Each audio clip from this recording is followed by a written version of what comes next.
Nearly 6 years after the 1 October tragedy, a memorial design has been chosen. Fox 5's Mike Allen is live now with potential future site of that memorial.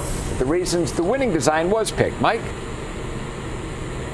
Yeah, John, the plan is for 58 pillars of light to go up on 2 acres of the lot behind me, along with a 58-foot tower. That number, of course, in reference to the number of people who died immediately after the shooting at the Route 91 Harvest Festival. I'm going to step out so you can see exactly where this is. You can see it's just down the street from Mandalay Bay on Reno Avenue. This memorial is going to honor the victims of that tragedy. Unity, love, peace, honor, respect, comfort, healing, hope. Tanil Pereira chairs the 1 October Memorial Committee, which Wednesday chose the design for the memorial that'll honor the victims of the 1 October shooting. It resoundingly met all of the elements that the community said that they wanted in a memorial. So I'm pleased with the candles and the angels pictures that will be on it. Lynn Merker was at the Route 91 Harvest Festival. She walked away from the shooting with shrapnel in her foot. She's kept herself up on the selection process for the memorial and described to me what she felt Wednesday when the winning design was chosen.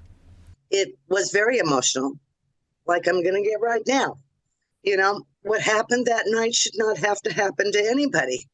And we're here to keep our memories alive of our 58 angels. The winning design is called Forever One and was submitted by JCJ Architecture, which is based here in Las Vegas. It takes elements of what the festival was supposed to be and puts them into the memorial. The structure of the design is like the structure of a song. So kind of the beginning and through the chorus, and it really takes you on a path or a journey. I asked Pereira about the message this selection is going to give to people. She said, on top of mourning our lost ones, there will be positive tones as well. But it really also is a lot about celebration and light, and about how the community came together and supported one another, as well as, of course, remembering those that were taken from us. As for the next steps, on September 5th, Pereira is going to take this proposal and suggest it to the County Board of Commissioners. Again, that's going to happen September 5th. Reporting live tonight, Mike Allen, Fox 5 News, local Las Vegas.